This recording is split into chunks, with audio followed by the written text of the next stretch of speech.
Well, today we have a special friend of mine, been a friend of mine for a long time, good friend, Dan Wilson. He's the City of Cleveland electrical inspector and more. It's going to be a great discussion.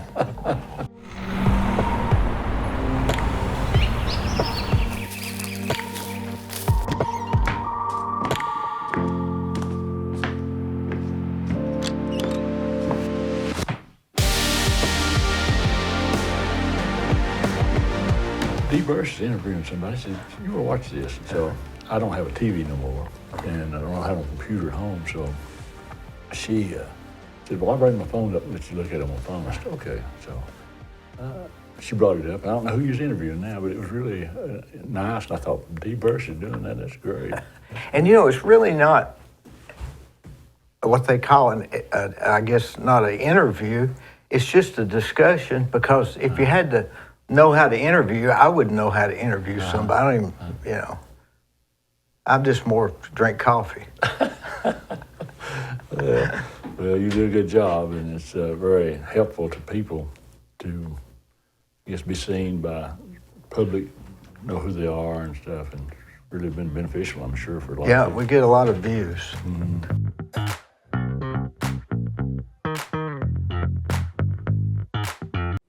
Whenever you read a story in the newspaper or see something on television about somebody getting arrested, you naturally assume they're guilty. Unless the story's about you or someone you love, then you'll think differently. And you'll want a lawyer who will defend you. My name's Scott Canavis. If you or someone you love has been charged with a crime, call me. I'll return your phone calls, I'll work on your case, and I will defend you.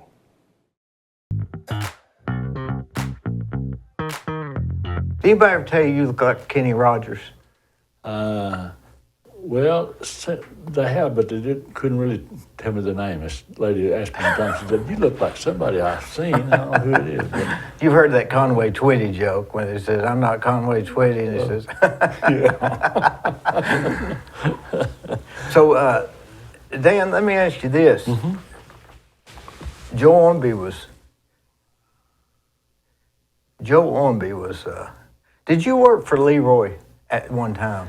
I did. How that started was my dad was a self-taught electrical contractor, and so and I started working with my dad when I was just a young fella, and I'd go with him at night and whole lot for him. He worked at Hardship Foundry at that time, so he'd do it on the nighttime and weekends. So anyway, I'd help my dad, and so we'd go out, and then my dad's business grew, and so he hired Sonny Tilley to work for him.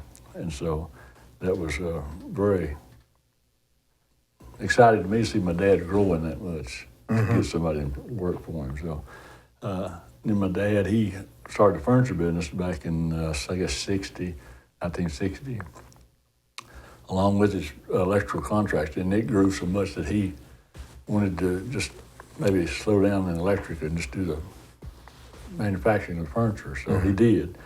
And so Sonny was working for him, and so he asked my dad asked him if he'd like to buy the business, and so he said, "Yeah, I will." So they made a deal, and he started doing the ownership.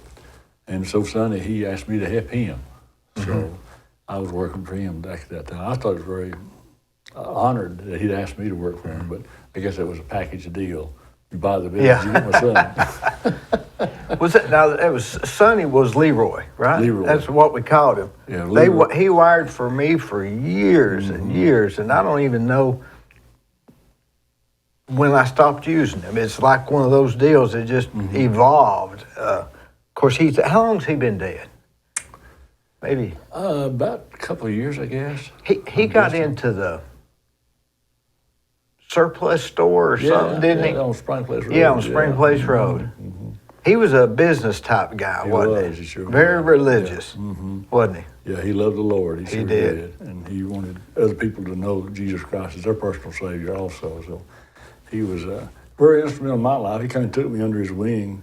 I was working for him, and then in high school I started wanting to kind of do my own thing, do my own electrical business. So I started doing my own contractor myself, and I was doing, some houses by my own. Here I was about 14, 15 years old, and I was wiring houses by myself. So I thought that was, I thought everybody could do that. But Yeah. I see now it was God's gift to me that I was able to do that. So, where's we at? Well, Sonny. Now there was Sonny.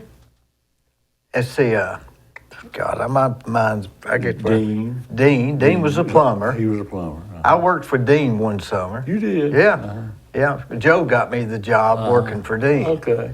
Then he had a brother named Harold, Harold. and then Bobby. I didn't know Bobby. Bobby worked for Harold, Oh.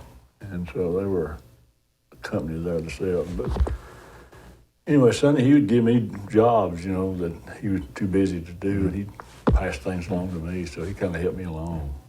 Well, if you didn't have all your lights there, Sonny was gone before you could go get them and get back over there. I mean, they were so fast, He was weren't known for they? speed with them. Speed. Yeah. Is Cutter still working? He is, yeah, he's still working. They're about as fast as Leroy. I used them here a while back. And Tim was with him. Yeah. Tim's Sonny's son. Yeah. And I call him Sonny, but Yeah. I think his name is Leroy Sonny too. Yeah. I call him Tim. Yeah. Yeah, you ever know some people that have multiple names, don't they? Depending on who you're talking Yeah, with. it is, yeah. So my Uncle Joe, what was your introduction to him? I think I come to know Joe just by inspecting his work. Not prior. Not really. I didn't really know him. I heard his name, but didn't really know him. Do you remember about the first week? You worked with Graham Rayleigh, right? He did, yeah. Graham was down there when I went to the city, yeah. So I remember that was. I don't know if you remember this. This is so insignificant, but I was going to get. Somebody was wanting me to build their house. I guess I was 21 or maybe not 22, but I was young, Yeah.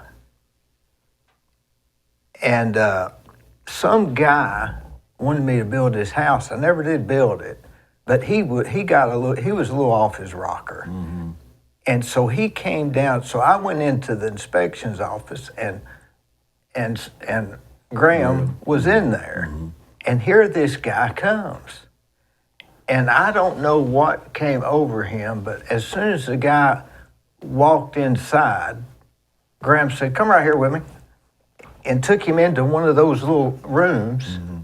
And they were there 3 minutes. The guy left and never said another word. I don't know what Graham said to him or what even the subject was, but he was gone. He was different. Yeah, Left out yeah. different, yeah.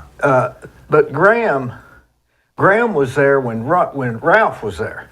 Yeah, there's Ralph and Graham and the plumber. Sales, Larry Sales Sales? was there. And then the plumber inspector, I forget his name now. He was a military man. I can't think of who that was. I can see him, Yeah, but I can't. I can't think of his name now. So about what year was that?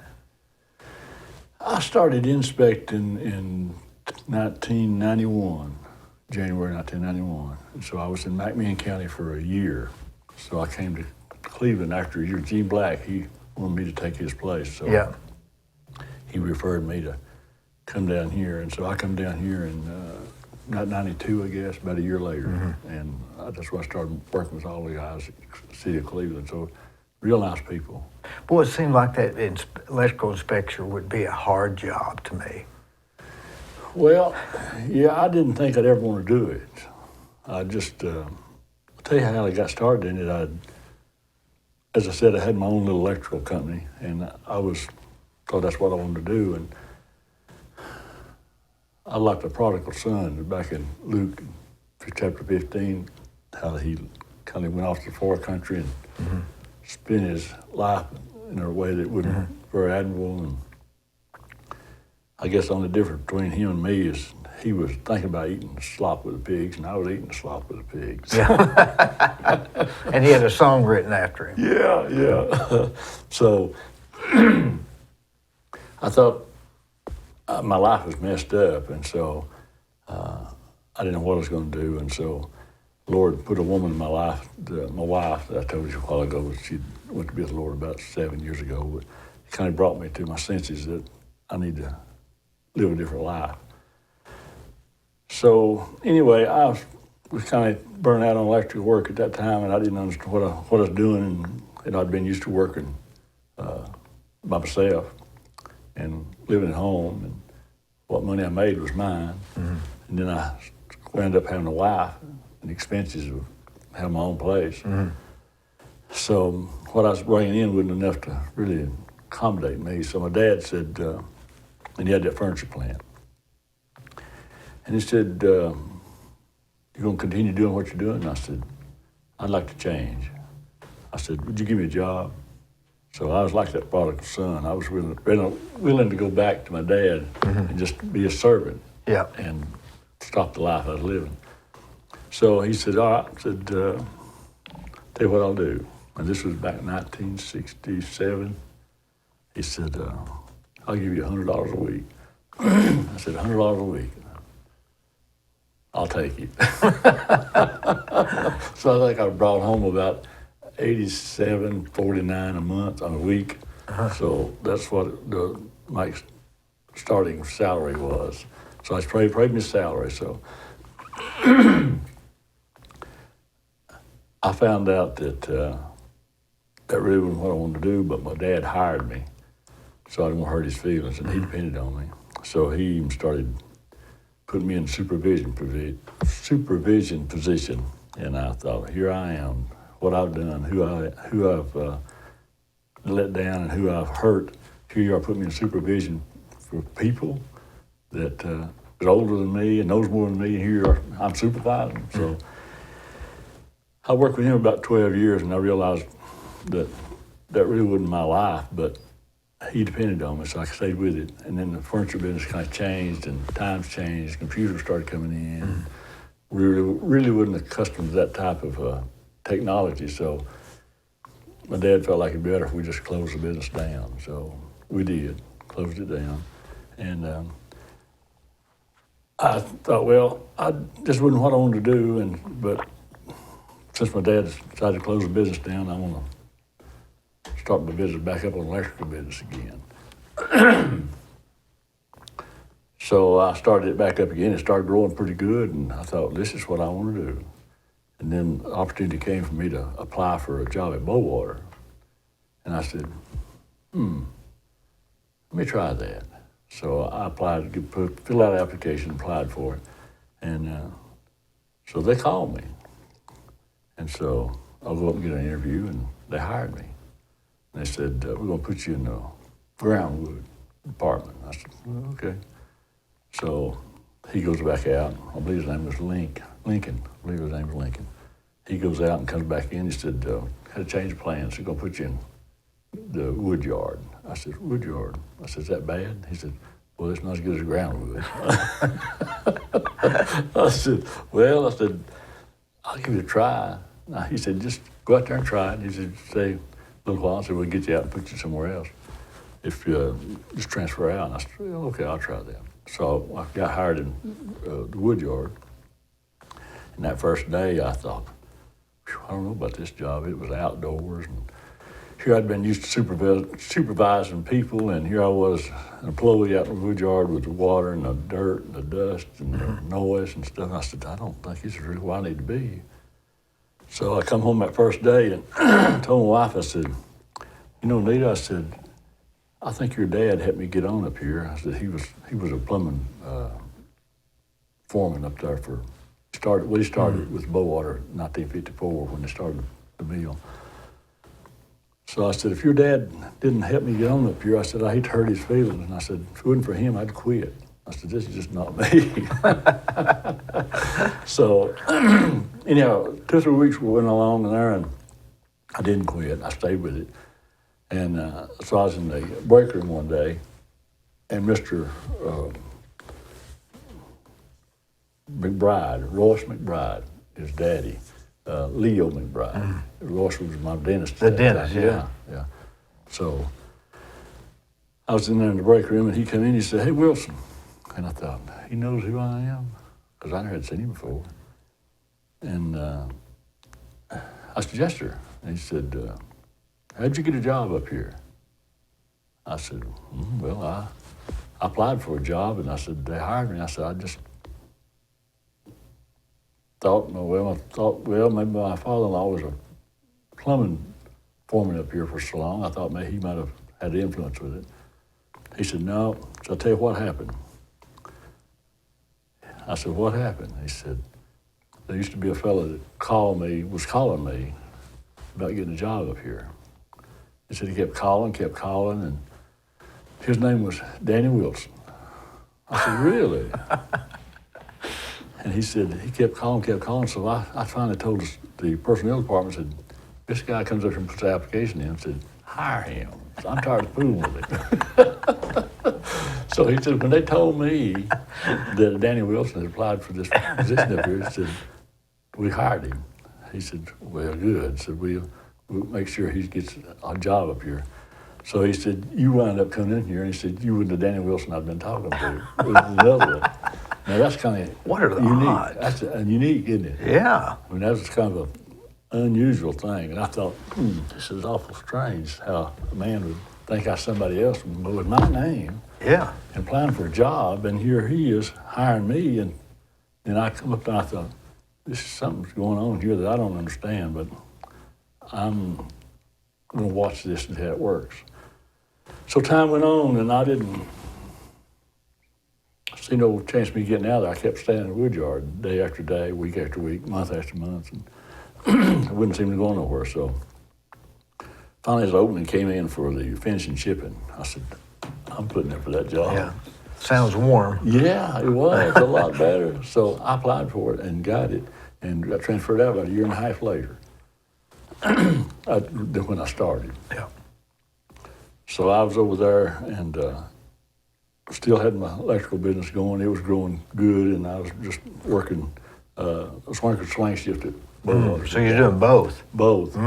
So I was working in weekends and long weekends, and when I wasn't on shift, and so it was growing so much that I felt like this is where I need to be devoting my time more so. So when the Lord opened the door for me to transfer out, I worked for 5.5 years at Bowater. So when it come 5.5 years, and I felt like the Lord was saying it's time, I said, "Yes, sir, I'm ready." So I took that out. And I thought, this is where I need to be. This is what I was called to do.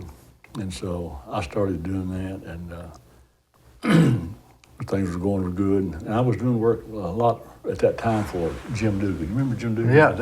Remember him well. Jim was one of my best contractors. Good builder, Good buddy. builder. Good fellow, builder. Good Christian man. And so he was using me, and he just building houses and selling them actually building. Yeah. Sometime before you build them. Yeah. Started building custom houses, and kind of like you started that. Yeah. So I thought, well, this is my career for the rest of my life. And then he bought Robinson Supply. Remember when he bought Robinson Yeah. Supply? And so him being my best contractor, he stopped building. And so kind of put me at a place where I didn't have any backup builders that much. I had personal calls and stuff. But as far as any other builders, I didn't have that many of them. So my business started kind of straggling, and here I had a family, and it's not going where I thought it was going to be. And I said, boy, this life is changing on me that I didn't know what to expect. So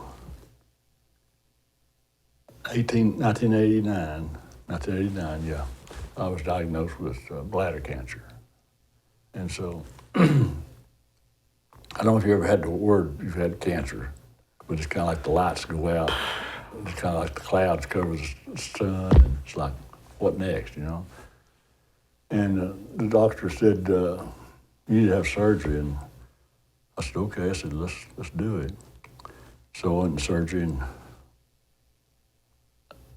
when I came out, he said, I think we waited too long. God. I said, what's that mean? He said, I think you're going to have your bladder taken out. But he said, I'm going to give you some chemotherapy. He said, we done the best we could, but I'm gonna give you some chemotherapy and see if that helps any. So I thought, well, by golly. So I was in the hospital, I guess, for a couple of days, just laying up there, mostly by myself, and just thinking about what God had in store for me. And I thought, this don't look good. Here I am used to crawling on the floor and going in attics and drilling holes. And I thought, if I have to have my bladder taken out, they're gonna put a sack on my side. And I can't see myself crawling on the floor with a drill under one hand and a sack on the other, holding the sack. And I said, I don't know what I'm gonna do. I don't know how long I can keep on doing what I've been doing. And so anyway, the diagnosis come back that he did get it all, and he didn't have to take my bladder out. But I went through months of diagnosis, of treatments, of chemotherapy and stuff like that. That's a living hell, isn't it? It is. It's a living hell. Yeah, and I feel for people today that go through that because it takes the energy out. When I was going through that, I would just, in the morning I feel pretty good, but in the day I just get so tired and when bedtime came, I didn't want to go to bed, shut the door and not see nobody. So it does a mental thing on you, plus the chemicals in you too, so it's really... Very close to just depression, I guess. It is. It's kind of a depression. And then I went through that for several weeks, I guess, months, and then started slacking off on it. So I started kind of coming back to being myself. But it was a very hard time. But I remember back during that time, Larry Haney, Billy Haney Meat Company, he had a son named Larry Haney. And he was just a young fella. He's in his middle 20s, and I was in my late 30s at that time, and Larry, he had cancer at that time. And I was doing some business about Billy Haney's one day, and he said, Dan, he said, the Lord's healed you, and he said, here I've got cancer, and he said, he hadn't healed me. He said, why is that? Oh, I said, oh, Larry, I don't know. I said, that's some question I can't answer you. And I thought, to myself, I thought, here I am, an older fella now, and here he is, a young man with a young family, and here he has got cancer, and his family depends on him, and here I am, Lord's healed me, and I said, Larry, I just don't know why he hadn't healed you. I said, can't answer that question, but I said, I know he's good, and I know he knows what he's doing. I said, I'll be praying for you. So Larry, he died about a year later. God. But he got the ultimate healing. He went to be with the Lord, so he did get healed, but it wasn't the way that we thought he should be healed. And so by those instances like that, I realized God was working in me in some form, fashion to redirect my path where my life was going. So going back to your question, what you're about inspecting,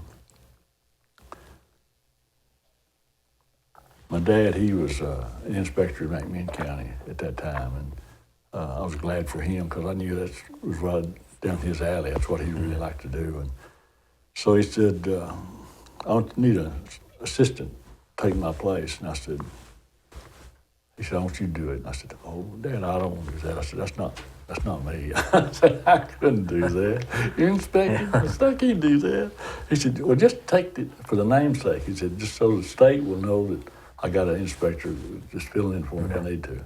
He said, you don't have to do nothing. He said, you don't have to do nothing. Just say that you will. I said, okay, I'll do it for you. Yeah. So I did. And so he called me about 3 or 4 days or a week later and said, hey, Dan, said, I need you to inspect for me. And I said, what? Here it started. I said, don't do Yeah. this. He said, I got to go to the hospital and have some surgery. And I said, oh, no, Dad. I said, can you put it off? And he said, I got to go. He said, you got to do it. I said, okay, I'll do it. So I started inspecting for him and during that time. And as I was saying there about the electric business, I said, Lord, I'm going to need something different to do than what I've been doing on this contracting. I said, I can't physically do this, I don't guess, now, because I don't feel adequate to do it. And so I realized at that time that the Lord was calling me to be an inspector. And I said, wow, that's amazing. Just completely different. And your father put you in both inspection jobs. Mm-hmm. First at the furniture place and then this. Yes. He saw that. He saw that, and I thought, I don't understand what's going on. I said, you know, in Jeremiah 29, 11, 12, and 13, it says, God says, he was telling the Israel people through Jeremiah that they were in captivity in Babylon. And he was telling Jeremiah, tell them, said, I got a plan for them. And Jeremiah says, for I know the plans I have for you, declares the Lord. My plans are to prosper you. That's not to harm you. Just to give you hope, just to give you a future. And if you're calling me, I will answer you. If you will seek me, you can always find me if you seek me with all your heart. Because I will be found by you, declares the Lord, and I'll bring you out of captivity and bondage and slavery. So whenever I first come, I had read the Bible through many times, but when that scripture came to my mind, and I see it with the lights just kind of come on with that, I thought, God's got a plan for my life.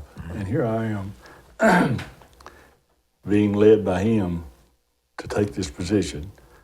And I wasn't even asking for it, and here he is put me in here. I thought, as I look back on my life and see all the stops and starts and wrong moves and that I thought was wrong moves, that he was working me in the place to where I would be an inspector. And I thought, how can this be other than God's hand on me? You know, it's amazing. So my dad, he said he's going to retire, and so I was his associate, so I was riding with him, and he would tell people as I was riding with him along these jobs, he said, this is my son. He said, he's got cancer, he can't work no more. I thought, well, Dad, you don't have to tell him all this. So, you know, it was kind of a cripple, I guess, compared to being well. So anyway, he said he's going to retire. He said, I want you to take his position. And I said, I'm ready for this now. He said, you can do it. So I told the state that I would take that position that he had. And so they hired me. And so I became the electrical inspector of McMinn County and Meigs County and Rome County. Golly, that's a big area. Big area. And so I was filling his shoes, his position he had. And then, like I said, I'd done that for a year, and then Gene Black wanted me to come down here. He wanted me to be his assistant down here. So I told him I would, and so he said he was going to retire. I think he'd done it my dad done it for about 11 years or 12 years, and I think Gene Black done it for about 18 or 19 years, something like that. So I told the state that I'd want to transfer to Cleveland. I worked in the state of Tennessee at that time. And so I came down to Cleveland, and like I said, I think earlier I said 1991 was when I came to Cleveland. Well, 91, and I came to Cleveland in 92. So the Lord just directed my path down there, and it says only God's hand could have done what has been done. Too many coincidences. It really was, and you know, just impossibilities that happen, and it's like, wow. It makes you wonder if we have any control. We have a free choice, but yet, if we'll accept Jesus Christ as our personal Savior, God moves in the person of the Holy Spirit. So he wants the best for us. And you know, Romans 8:28 says, for we know that all things work together for good for those who love God, for the called according to his purpose. So he has a plan for our life, and whenever we're his children, his people, that what we do, the plans that we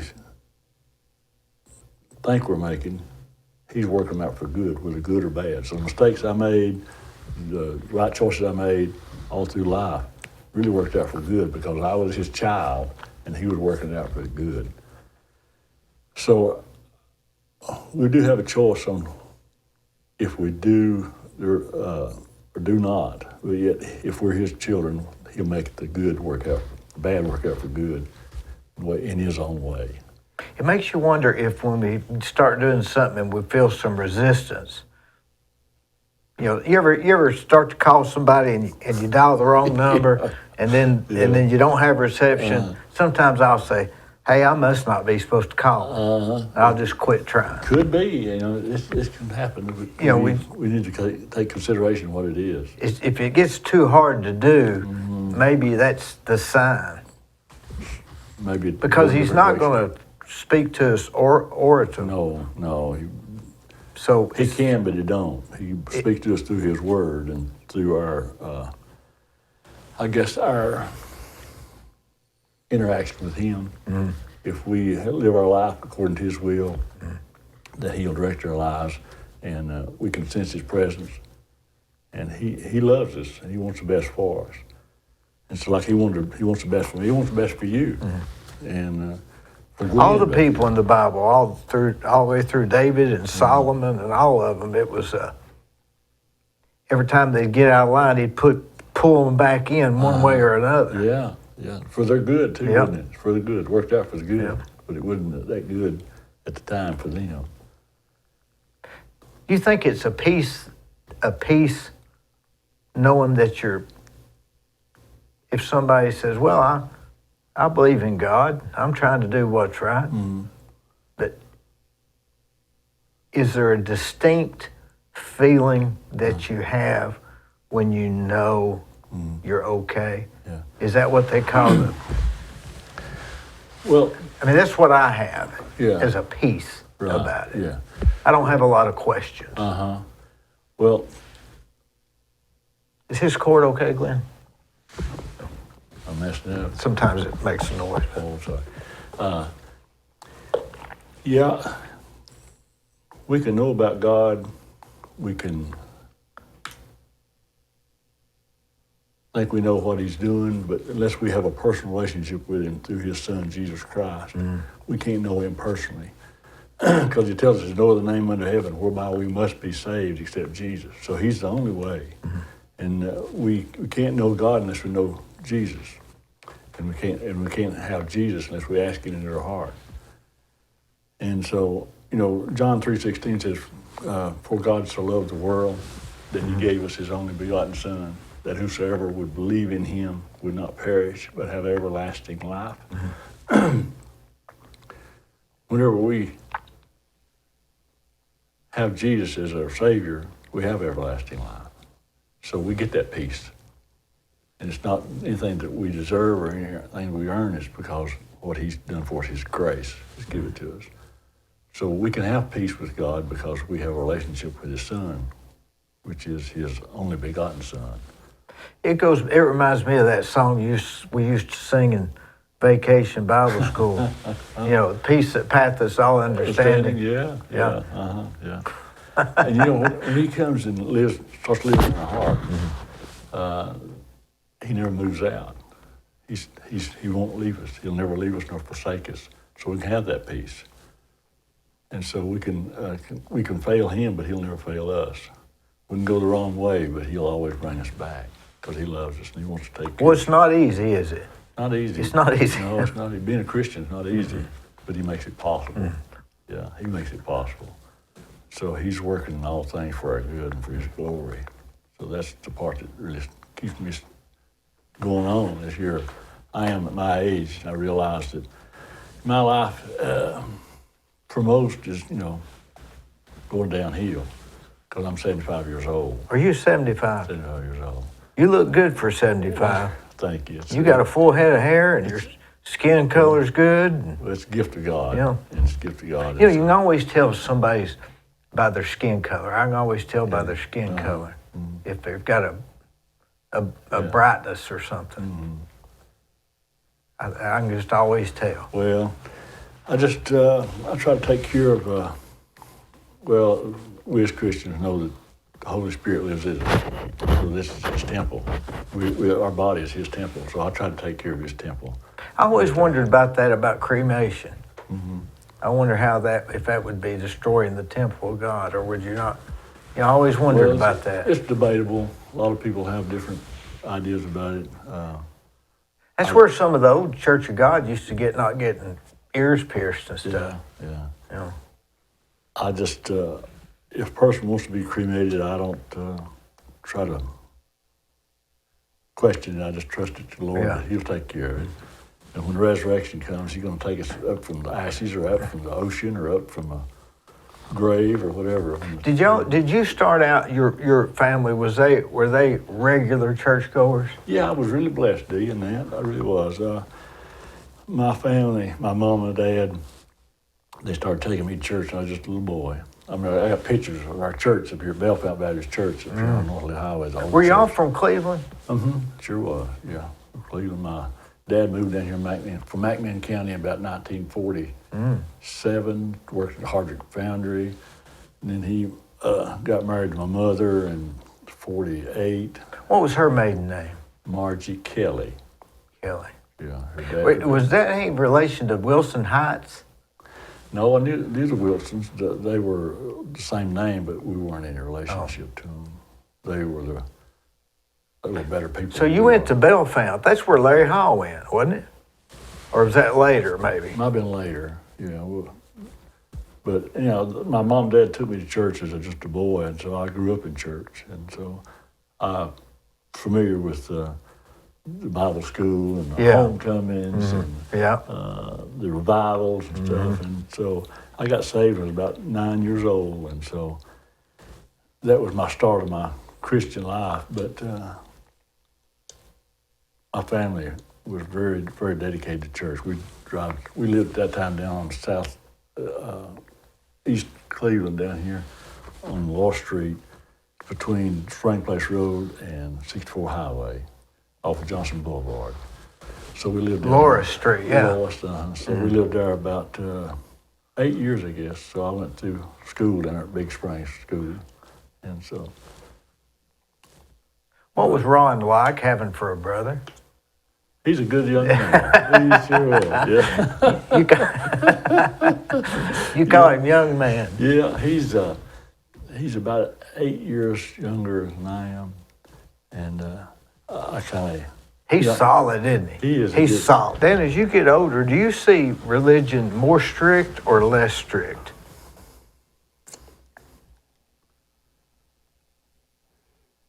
I think it's becoming less concerning for a lot of people. I see a lot of people not that concerned about anything that's religious or spiritual. They kind of leave God out of their life, and some chose not to believe God. But I mean, do you see the Bible more strict as you study it more and get older, or less strict? The reason I ask that is they asked Billy Graham, and he said if he had it, if I'm quoting it right, that if he had it to do all again, he would have preached more on grace. So is that maybe the last step of learning?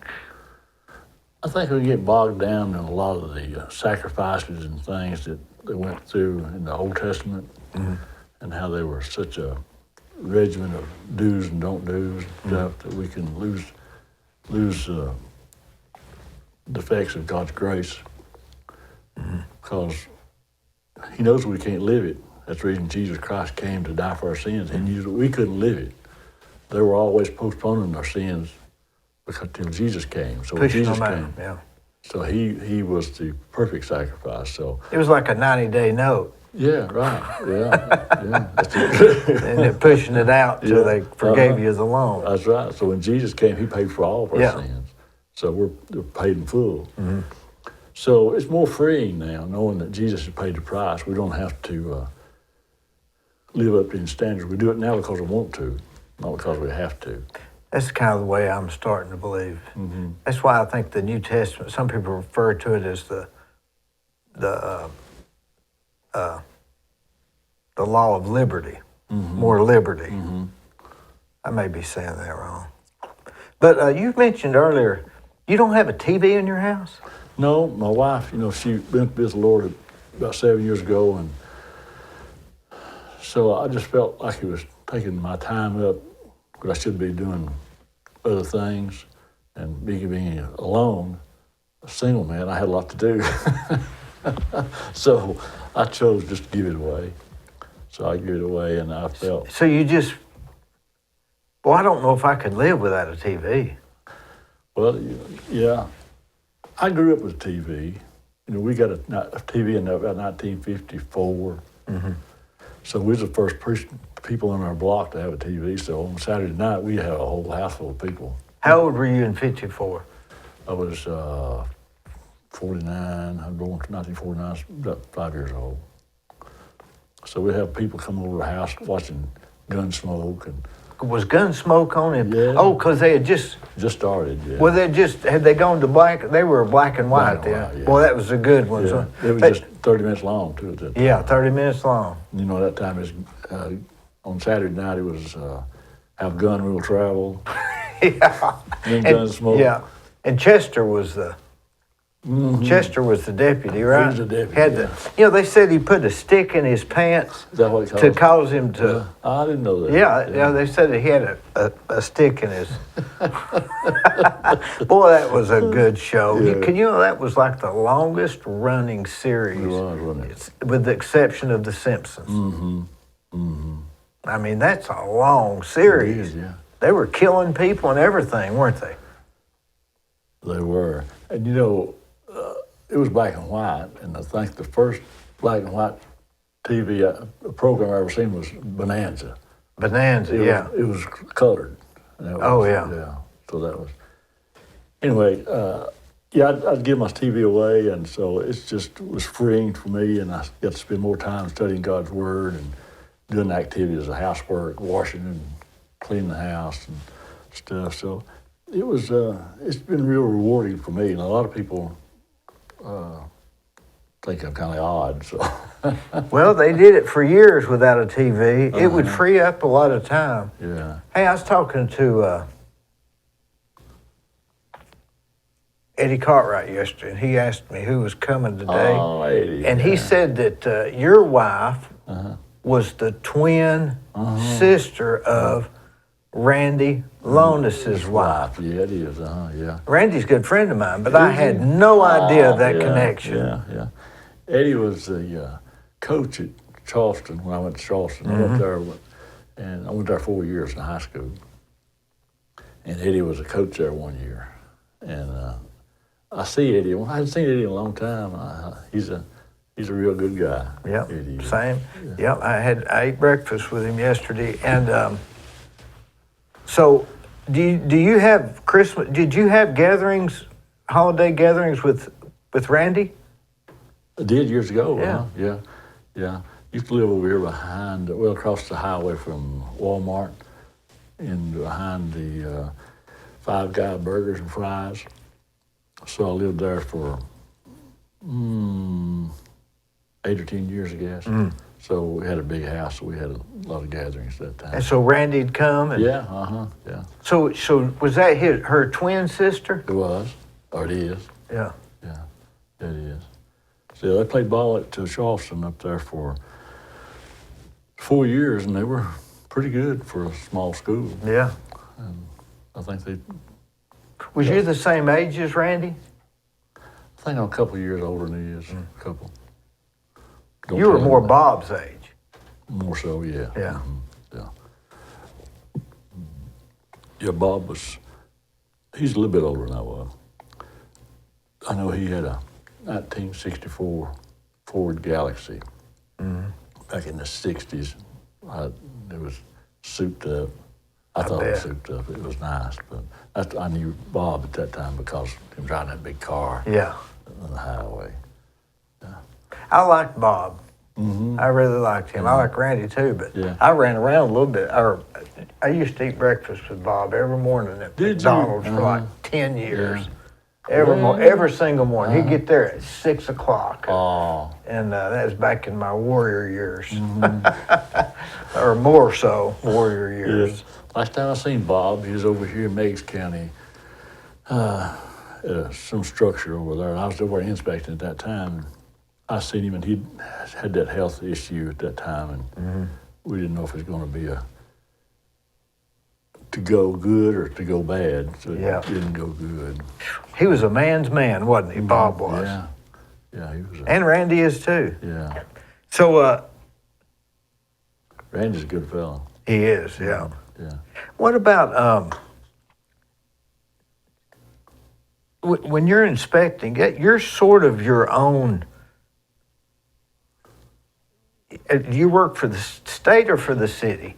Well, I did work for the state and the city, and now I just do it for the city. And when my wife passed away, I didn't need all the time I was spending away. I just felt like I needed to be more central located home and take care of things better. So I propositioned Brian Turner one day. I said, Brian, would y'all consider me being your inspector here at Cleveland, just a jury inspector? I said, I'd like to see y'all get this inspection department, going good before the Lord calls me on or I retire or whatever. So he took it for the city fathers, and they said they'd like to do that. So I became the city inspector then. And Does that make it easier in any way, or is it still the same type of stuff? the really the same thing, but it is more central located now than scattered all over Bradley County. Oh, yeah. And then some Meigs County and City of Cleveland. So it gives me an opportunity to be more available than being scattered out so much. So it's been good. And so I've really enjoyed it. City's always been good to me. They give me just whatever I need at their office and just treat me like an employee. But the inspection department's going good. I got 2 young men now that's trained under me, and they're starting to inspect some now. Do they work full time? Mm-hmm. Yeah, they work for the city also, but they're starting to inspect now, so they're really getting more equipped for me being absent when that time comes. I don't have any plans right now to step out, but I want the city to be ready to where if I am not there anymore, they'll be ready to carry on.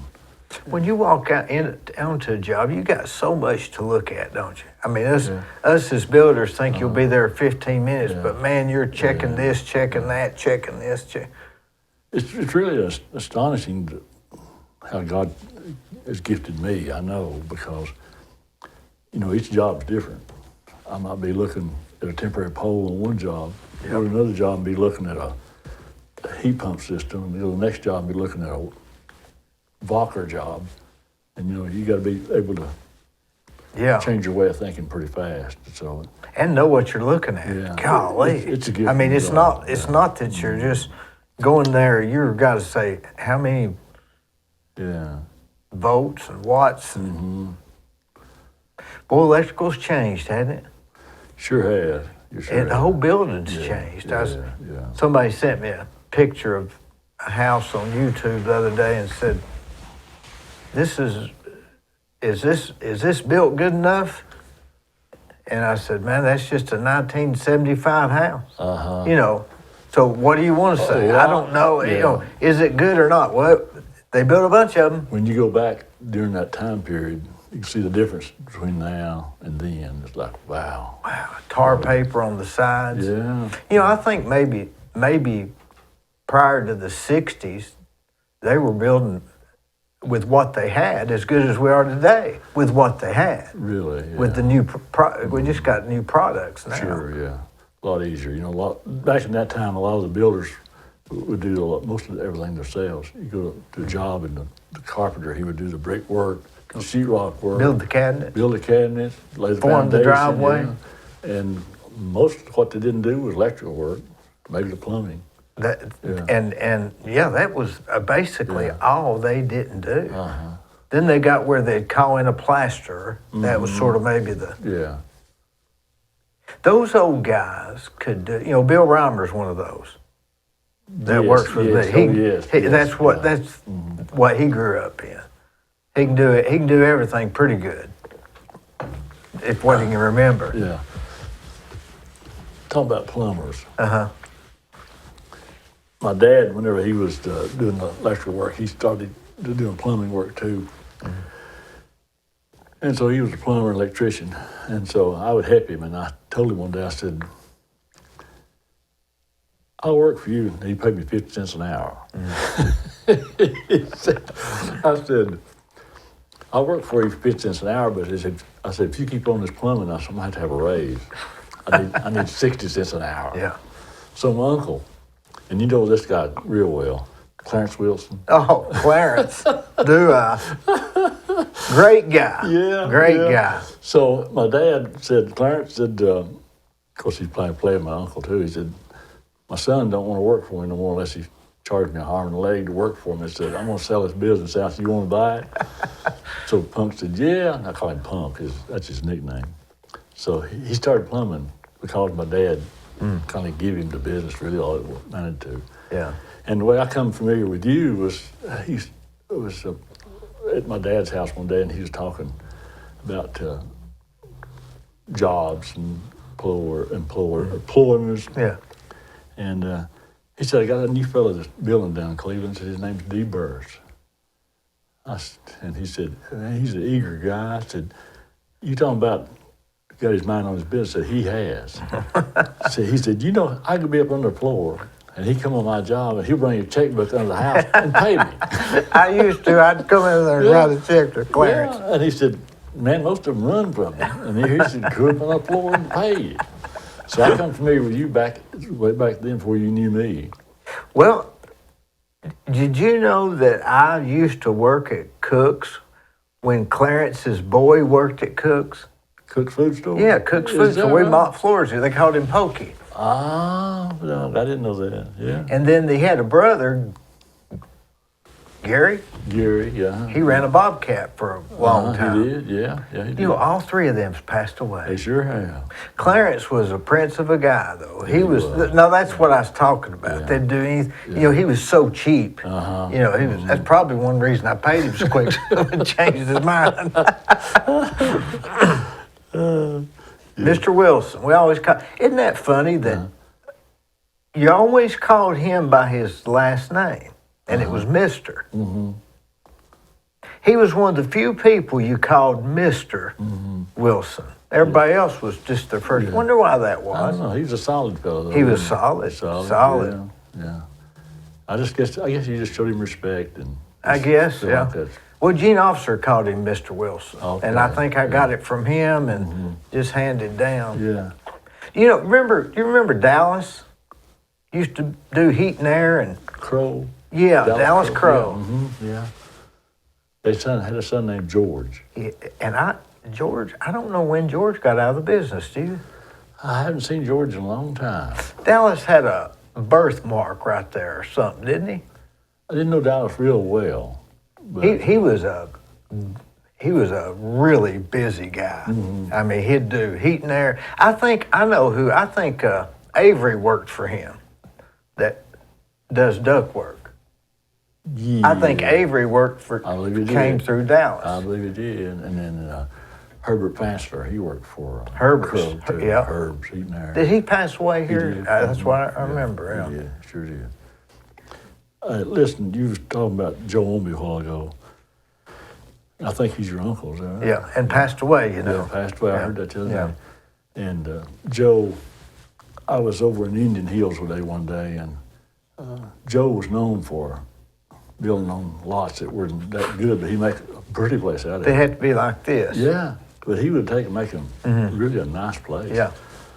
So I lived in Indian Hills, and I seen a sign on the lot. It was pretty rough, and it said for sale.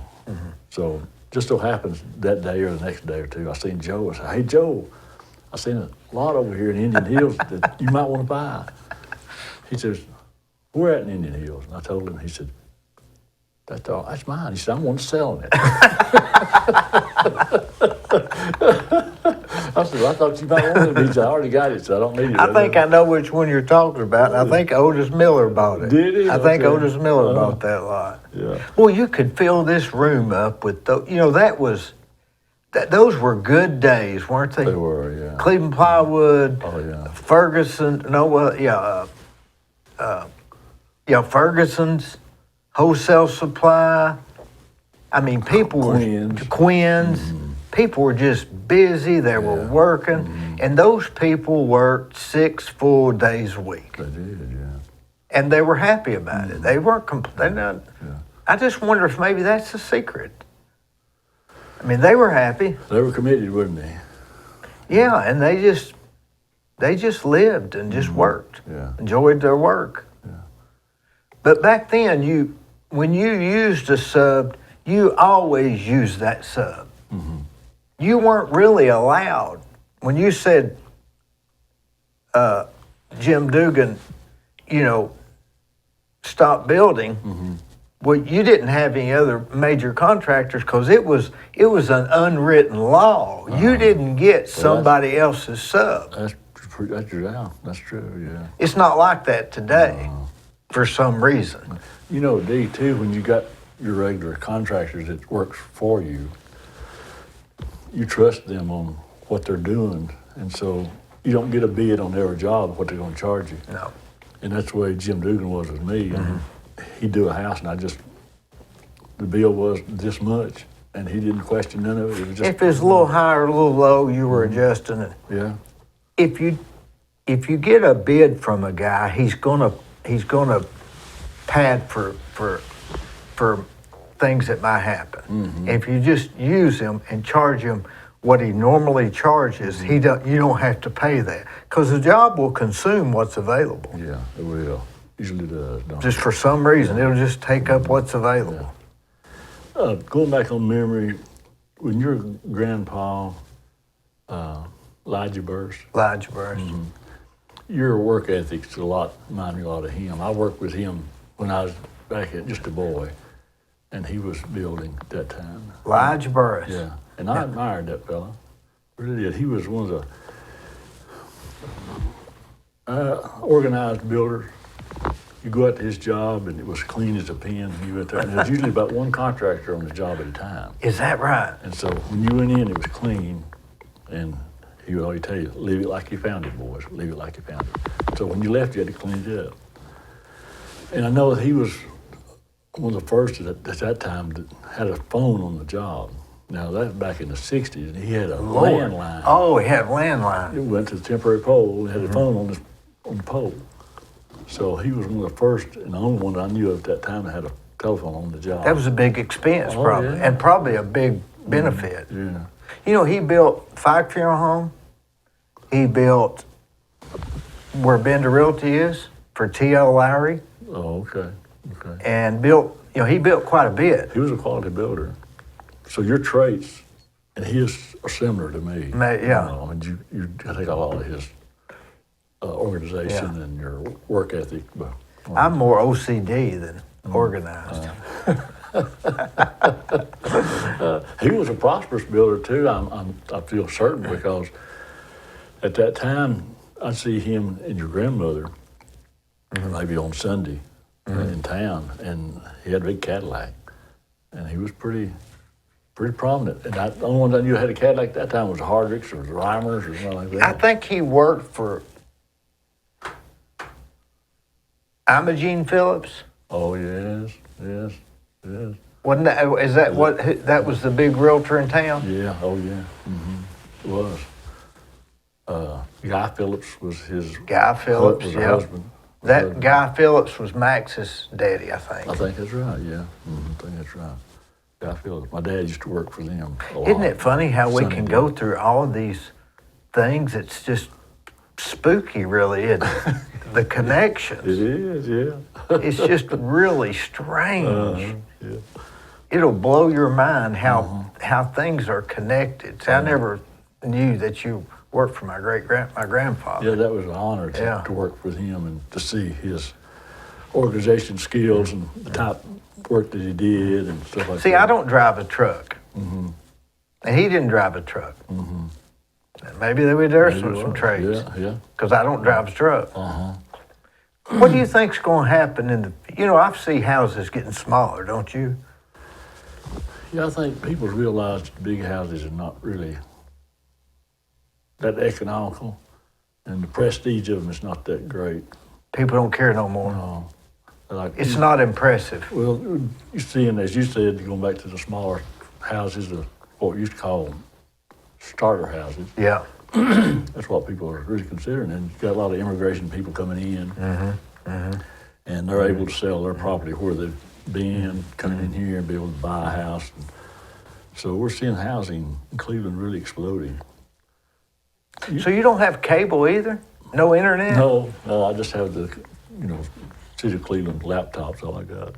And whatever's on your phone, whatever, and your smartphone? Yeah, my daughter, she has stuff on her phone, so something I need to see, she'll ring it to me. Let me look at it. Like their interviews before. Yeah. She'll say, "You did see this, Dad, you did see this." That's funny. I believe I could, I don't know if I could do without a TV, but I bet that we waste a lot of time watching TV. I found myself wasting a lot of time. My wife, she was sick for a number of years before she went to be with the Lord, but she spent a lot of her time with TV, and I'd sit down and be with her, and so I'd find myself sitting there hour upon hour, just time being consumed, and so whenever she was no longer with me, I felt like this is something I need to kind of eliminate. I could free up more time. So I found it's been helpful for me. It really has. Did you get over it pretty good? I mean, you just trusting in the Lord on that, or that has to be hard. Yeah, it was. We was married 50 years. 50 years, and she was my high school friend. She wasn't my sweetheart, she was my high school friend. So at that time, the schools would take their graduating classes and go to trips. So we went to Florida, the Charleston senior class. And so we went down as friends and came back as boyfriend, girlfriend. What happened?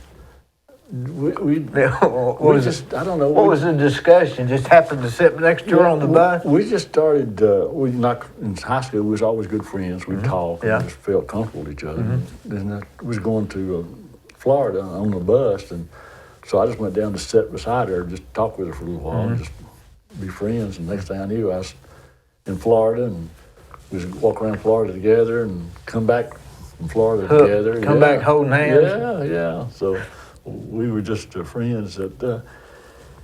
God had that one planned too. He did. He rescued me from the pit I was in to her helping me get out. And so I'm thankful for that. Like I said, we was married 50 years. And they weren't all glory years. There were some skirmishes along the way, but we stuck it out. Yeah. Sometimes I wasn't her best friend. Sometimes she wasn't my best friend. Well, if anybody says they don't have any problems, I don't know. Yeah, you got to question them, don't you? Because of the reef. I'll just say we did. But it was a difficult transition. Like I said, though, she was sick for several years. She had cirrhosis of the liver. She had arthritis real bad, and so the medication she was taking was working on her liver. Is that what they call NASH? I think so, yeah. And so it just kind of destroyed her. Troy Dixon had that. Did he? It was very, very damaging to her, and she had diabetes along with that. Everything just combining on her. So, but last year, I guess, was the worst. I would call her sisters, Freddie Ann Bettis and Rita Lonis, to come up and be with her some whenever I was going to work, come to work. So they'd come up and sit with her some and kind of see about her. But last year was tough for her. I shouldn't have been leaving her alone as much as I did, but I didn't know she was that bad. Well, and I guess you don't know. She may not have known it either. No, she kind of had dementia too, so she was really not thinking correctly. And I know one day I left, and her sisters hadn't got there yet, but I left because I need to get on to Cleveland. So when they come in, she had turned the gas eyes on the stove and it didn't light, but just the gas was coming out. And so they walked in and happened to catch it before anything happened, but just stuff like that was really not good to leave her alone. Did she have times when she was cognitive? I mean, they bounce back and forth from that, don't they? Yeah. Sometimes she was more so on target than the others, but most of the time the last year was not that good. I know one time she was kind of delusional, I thought, but think back on it, she might have been not been that delusional after all, but she said, "I'm tired, Dan. I'm tired." She said, "I want to go home." And I said, "Well, Nita," that's her name, Nita. I said, "You are home." She said, "I want to go home." So my daughter was with me, Chris Flemons. She was with me, and she said, "Dad," I think she wants to go to heaven. I said, "Really?" She said, "I think that's at the home she's talking about." So she was already getting planned. How often? How soon? When was this? How long was this before she passed away? Probably about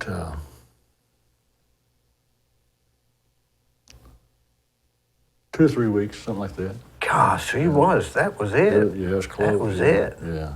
So the doctor told us there wasn't no change. And we thought, well, she signed up to be on the liver transplant, and we thought that would be.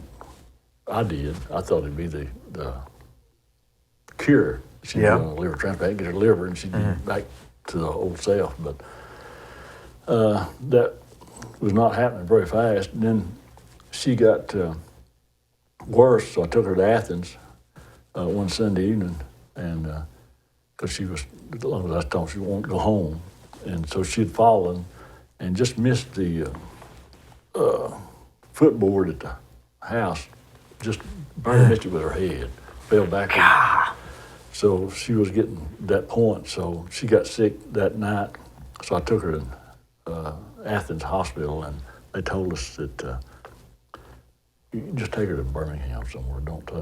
She needs to be somewhere else where they can take care of her liver better than what we can. So they took her to Birmingham, and I thought it'd probably be a transplant when she come back. You know, when she came back, she'd have a transplant. Yeah. But she stayed down there about, I guess about 4 or 5 days, and her health continued to get worse and worse and worse. And I thought the transplant was going to be the next step, but they told us that we can't do any more. So her kidneys have shut down now. So her liver and her kidneys and all had shut down. So she was on, it's going south pretty fast. And so we sat with her about 2 days or something like that. About 2 days, and I watched her breathe her last breath. And she exited out. But it's a very, very emotional time.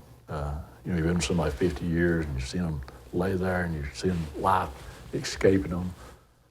But it was, I didn't see this visibly, but in my mind, as her breathing stopped, I just sensed her spirit ascending up to the Lord, and the angels welcoming her, presence coming on. So that was a very interesting time to see somebody that you've been with all those years, and then life just stopping.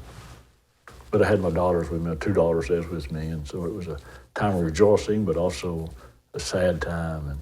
And but the helpful part was I didn't take her down there. The ambulance took her down there, so I didn't take her down, and of course I didn't bring her back. Called a fellow at my church, it's funeral director, and he went down and picked her up. But so I went down without her and come back without her. So it wasn't that different at that time. But I've stopped and went places without her a lot of times since then. Yeah, it's been a very different time.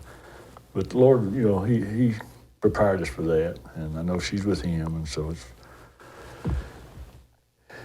That's the comfort, isn't it? That's the comfort. It is. It really is. You know that if we believe we'll see Him again. If we believe it, now's the time. We'll see Him again. Yeah. And it's that peace we were talking about. So the way she was declining and all, it's comforting to know that she don't have to go through that anymore. It's really is. It's comforting. You feel like she's looking down on you?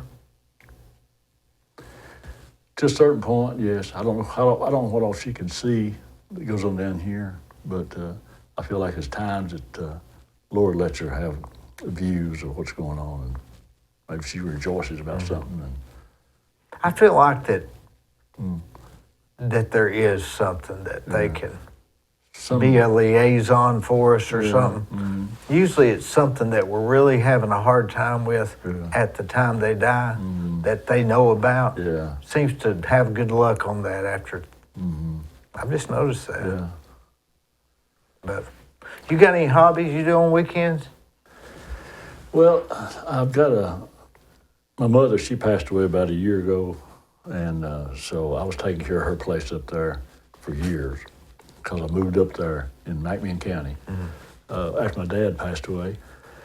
And so I was taking care of his place before he died, and then after he died, I continued to take care of it for my mother. And so she was up there by herself, and I was back and forth. I had a little place here in Charleston, so I'd go back and forth, take care of her place and take care of her animals. And so I told her one day, I said, Mom, let me build you a house down there in Charleston. And I said, I'll build you a house and you can move down here and save your place. And, well, Dan, I don't know. I've been here so long. She said, I just feel like this is my home. So me and my wife, we talked about it, prayed about it. So we sold our place in Charleston, went up next to her and bought a place next to her and built a house. So that's my hobby today. So my mother, she's passed away, and I'm still up there.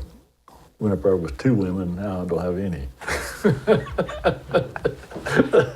How many acres? So it's peaceful. It's peaceful now. How many acres you got? There's about 80 acres. 80 acres. Well, you got any animals on I've it? got 11 cows and What kind? 2 horses, Charlet. What do you do with them? I just raise them up, just For beef? beef, yeah, and just a hobby. Just a hobby. It's not no big operation. I leave the big operation to Jeff Tilley or somebody like that. Yeah, it's just a hobby. I just take care. It was her place, so I've got it now, so I take care of it, and just kind of take my time. That's a lot of work, isn't it? I mean, that's bush hogging and mowing and all that stuff. I enjoy it, you know. As in the Garden of Eden, and, you know, God called Adam and Eve to tend the garden. They had to manicure it, they had to keep it mowed, they had to trim the bushes and stuff like that. So they were tenant farmers in the start in the Garden of Eden. So that's really what we do today. We're tenant farmers. We tend His creation. Our creation is this. The same job, right? That it was. Same job. You seen that where they think they know where the Garden of Eden was? You seen? Well, you don't have the internet. No, So. I don't know. They got an idea where it's at. They think they think some people claim they know where it's at. Yeah. That's over my head, isn't it, you? Well, it is, and you know, I don't think God wants us to know exactly where it is, because He's going to allow us to see it after we come back after the tribulation, and that's what earth will be like for the believers after the tribulation, and we come back with the Lord. You think it'll be on earth? Yes, yeah. And then, you know, in Jerusalem, that's going to be the capital. That's where Jesus is going to reign for 1,000 years. We'll be here for 1,000 years with the Lord. I'll be able to walk back and say, hey, here's where I used to work and worry. Yeah, we'll be governing nations and stuff. There'll be other nations still existing. You know, the world's still existing, but our central location is going to be Jerusalem. And that's where Jesus is going to reign for 1,000 years. And after 1,000 years, He's going to whip the devil's butt. He's going to put him in the pit for... What's the devil going to be doing for those 1,000 years? He's going to be locked away. He's locked away in where God's chosen for him to be. Because the angel's going to chain him up. He was a fallen angel, right? Yeah. What's he thinking? What do you think I mean, he's the one that knew God's power. Why did he think he could overcome it? Deception, I think, in his own mind. I think he's just more powerful than he is. Because God's got supreme power, and He's got limited power. He's given the devil what He wants him to have, and that's all. You get all your information from the Bible, or you do any concordances? Concordances. I listen to people like David Jeremiah and Charles Stanley. My wife listens to Charles Stanley all the time, And even though he's dead. yeah, no, he's a good pastor, a good preacher. He always gave 3 examples, no matter what. 3 Well, examples. yeah, he's really Number one. He's really grounded. He's really grounded. Yeah. So I get from the Bible and then read books from people like David Jeremiah, that's and then others, that's Billy Graham, stuff like that, people like that. So there's a lot to learn, a lot that we don't know. But you confer other things, other people's thoughts besides just the Bible. If A little bit. If they preach the word and believe God, His Yeah. word is inerrant, it's infallible, it is the truth. I always wondered what would happen if a church got up on Sunday morning and they just started reading from Genesis and nobody even commented. They just read it out loud to the end, like read for 30 minutes and then start again. That, I mean, let you come to your own conclusions just from reading.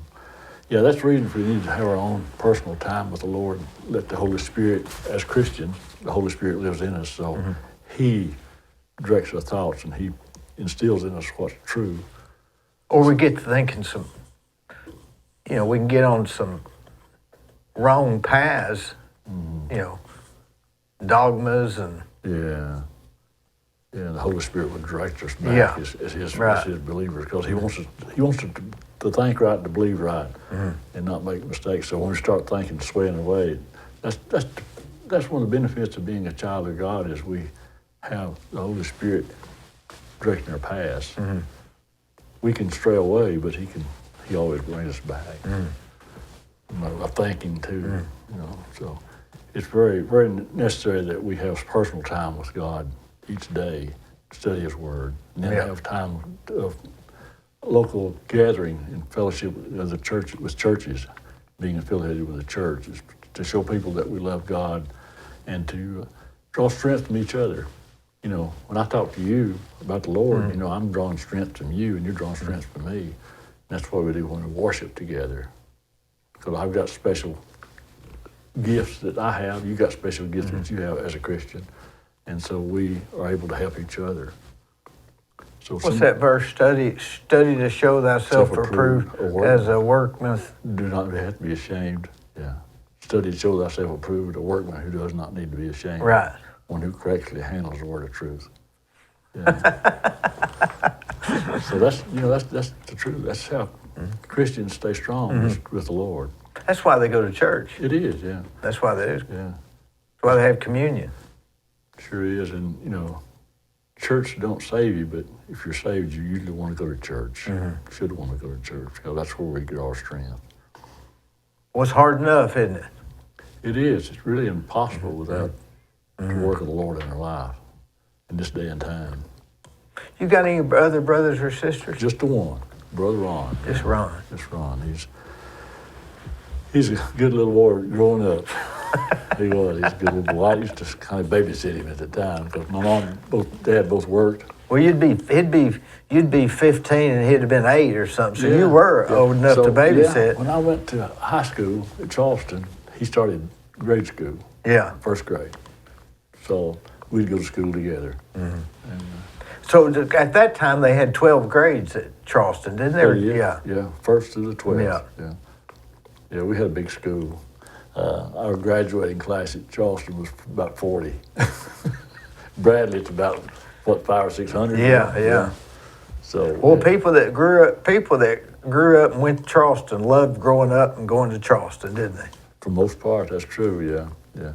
Back when I was going there were a lot of people, not a lot of people, but several people would come from Bradley and places that I guess it's so big. Yeah. They're coming and moving, I guess, moving. Yeah. And some people would go there for sports. It was, a lot of that was. Yeah. Eddie Cartwright, he was up there, he drawed a lot of people. I bet, from, Bradley County, or Cleveland, Bradley County area. So yeah, Eddie was a good coach. He was a good coach. I used to live, as I said, over here behind Five Guys Burgers and Fries. I'd walk to Ocoee Street, Key Street, catch the school bus. And then sometimes Eddie, he'd come by, so he'd pick me up. He'd take me to school. He was my driver. They couldn't do that nowadays, could they? Probably They'd not. say that it was illegal or something. Yeah. So he was my driver. He was coming from Magnolia. Somewhere he lived down here in Cleveland somewhere. I don't know where he lived at. I think he lived about where the About 60. I think he lived where Lee College is. About 64 or something like that. Yeah. So I knew Eddie as a friend. Dan, you're one of the most well-liked people in town. If you ever wanted to run politics, you'd win. Well, But that's not your thing, is I it? really consider that a compliment from you, knowing people that you know, and but I just try to live according to what God's word says, just to do unto others you have them do to you, and that's one of my desires. Is I know people don't like to be told they're wrong, and I don't like to tell people they're wrong, but when I do, I want to tell them to know that it's for their good, not for their harm, that they have to change something. Because I don't like to be told I'm wrong. And when I go out on the job and somebody's done something that's not code worthy, Yeah. it's not a pleasant thing for me to tell them, you know? It's like, I know it's gonna cost them money, Yeah. cost them time, plus it's embarrassing. It's like, oh, I hate to do this, but you know. And then they've got to tell the guy, and then the people can't move in or something by Christmas. And Yeah, you know. people used to be more sensitive on time, I've noticed, in the building business. Do you? Nowadays, they're more, I don't know, they're just a little, I don't know, a little more, it's just different. But back then, it was all about time. Yeah. I mean, interest rates were 16. I mean, it was yeah. about speed. Yeah. Speed. Everybody was in a rush. Right. So nowadays, it's not that big a deal to change something and wait for the inspection next week. Yeah. I think I just try to respect people because I know that everybody's important, and I know somebody that I'm not nobody's any better than nobody else. I just been put in this position by the Lord, as I discussed earlier, and I'm just doing what He asked me to do, and I'm really an inspector really works for you and the customer out here. Yeah. They don't work for me. I work for you. So what I do is just for your protection and your good, best I see it. I don't want to tell anybody to do something they shouldn't do. Yeah. It helps to have somebody overseeing it, checking it, double checking it. I mean, that's a good thing. Yeah. Do you have some of the subs call you every single morning, or every 2 mornings, or every 3 mornings? Well, I used to have down at the office. We'd always have a gathering down there each morning. People coming in, turn in their inspections, get their permits. You know how personal it was then. Now with the computer situation, it's less personal. So there'd be several times during the day I don't get very many calls at all. But used to is ring.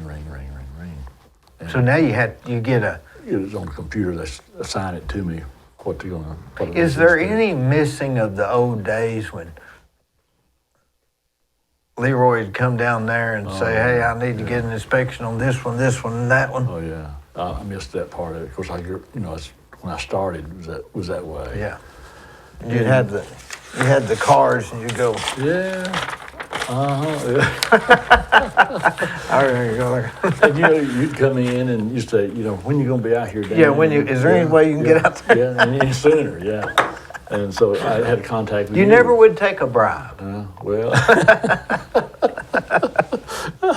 I had a fellow one time, forgetting now exactly where it's at, and I don't know if it's a bribe or not, but it's kind of obvious. I went into the house and made the inspection, and that's when you could take money at that time. The inspector could take money for permits. Yeah. They buy you permits from you. So I started to leave, and he said, "There's a check-in on the table for you. He said, it's already signed. Just fill it out whatever you want to." And he said, "It's yours." I said, "Well, I thank you, but I'm not going to take no check that way." I said, "You fill it out to me and the amount that I need, not no more." Yeah. So I don't know if that's a bribe or not. Well, you're dealing with people's safety, not just good ideas. Yeah. I mean, burn up, electrocution, all of that stuff. Yeah. That's a little bit of a weight, isn't it? It affects people's lives, and you don't want to put people's lives in jeopardy by your oversight. You want to if the code says it should be done this way, and that's the way I try to enforce it. I might not always agree with it, and I think it's always necessary, but if the code says it, that's what I try to. Like a dedicated circuit for the water heaters now. Yeah. Well, some things just maybe a little over the top than what you think, but still. They have to have the art fault breakers in the bedrooms now. Yes.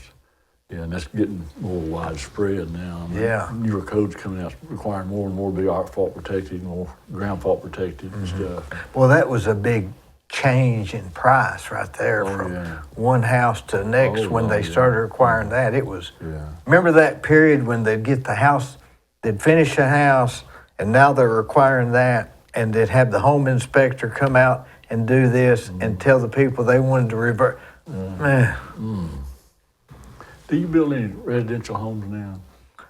Yeah, Do you? a little bit, Okay. when I have to. Okay. I knew you was more in commercial and industrial. Yeah, more commercial, but I just finished a $6.5 million house up in Meigs County. Did you? $6.5 million. $6.5 million. It's a pretty good sized castle, isn't it? Yeah, it was. Yeah. Had art fault connections in every bedroom. Yeah. Yeah, the new code coming out. Had an 800, no, see, 800 amp service. two 800 amp Two 800 services. services. It was bizarre. And we had to call the state inspector. You know, he had to get on his list, and he was very, very good though. Was he good? Yeah, he came, he coordinated pretty good. It was really a nice guy. Alan Jones' house up here in Anatole area. He had a very, still got it, but it was a very well-built house. And in the basement, it looked like a hospital and those corridors and stuff. And all this. And it was a really nice dwelling. Unbelievable. Do you think you looking forward to the next 15 years? I do look forward to it. I don't feel like, I'm stopping, but, 15 years for me, my age is pretty aged. What inspires you besides the Bible?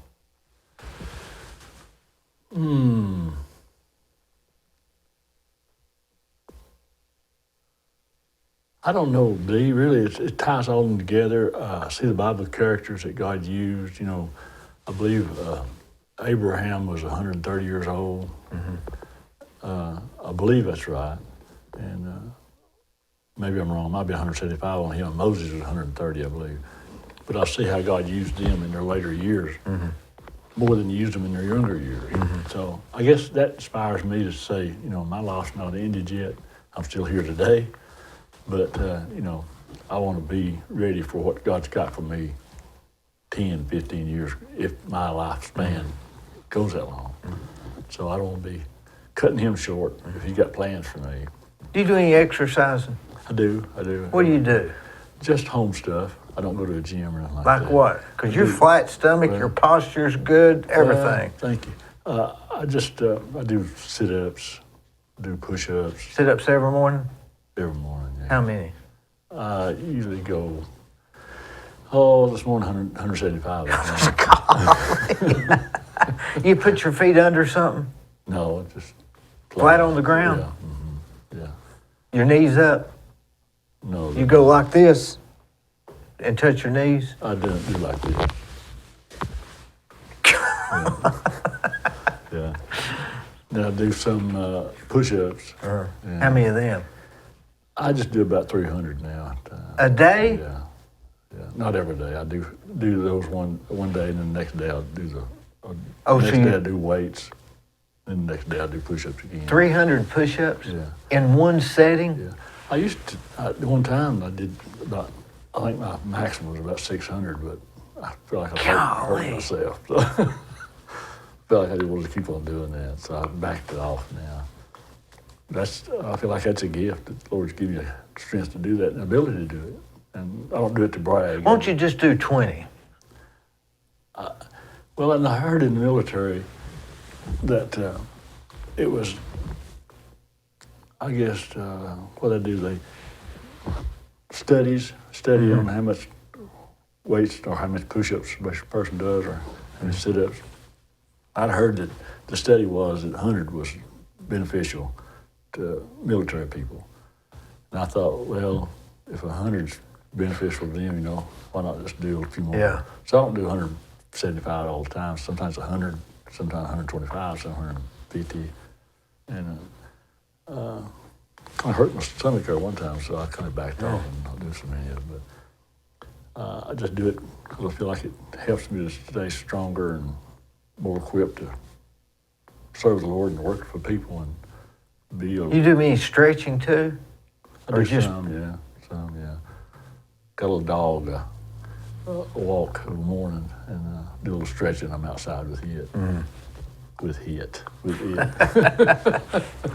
Boy, those animals will control your life They more will, than they anything. I will. got that cat out there. I had to, What's his name? Tip. Tip. Yeah, I got two, Tip, and one's Jim Price. Okay. I named him after the photographer, Jim Price. Yeah. And but he's black, and they say don't let a black cat walk in front of you. You can't; it'll run from It you. will. Because if it's running in front of you, something's wrong. It's running. Yeah, that's true. That's true. But the other one just tells me everything to do. I mean, he'll come in here and I can tell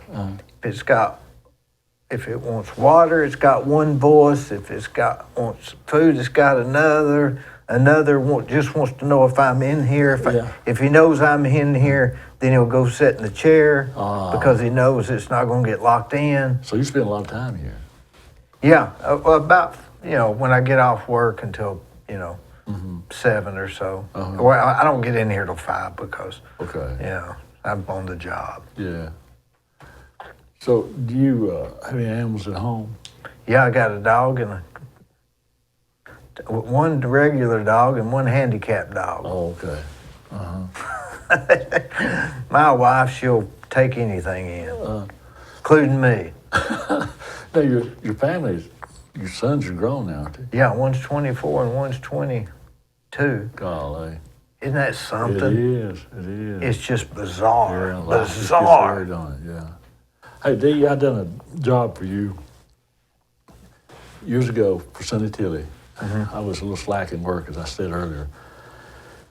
And you're building a house on 20th Street, right up from Mayfield School now. There's some apartments up there. And Sonny asked me if I'd go over and put some switches in or lights or something. So I worked for you before you didn't know it. Was those apartments on 20th Street? Boy, I was just a kid, wasn't Yeah, it? you was. Yeah, you was. Yeah, sure was. Yeah, there's before school was built down there, of course. Yeah. But that was back before I knew you. I was working for you. And you didn't know it. I didn't even know it. Didn't even know it. Dan, 3 cheers, buddy. I'm glad you came. All right, Dee. I'm glad you asked me. You're what makes America great. Well, God bless you. Thank you for that.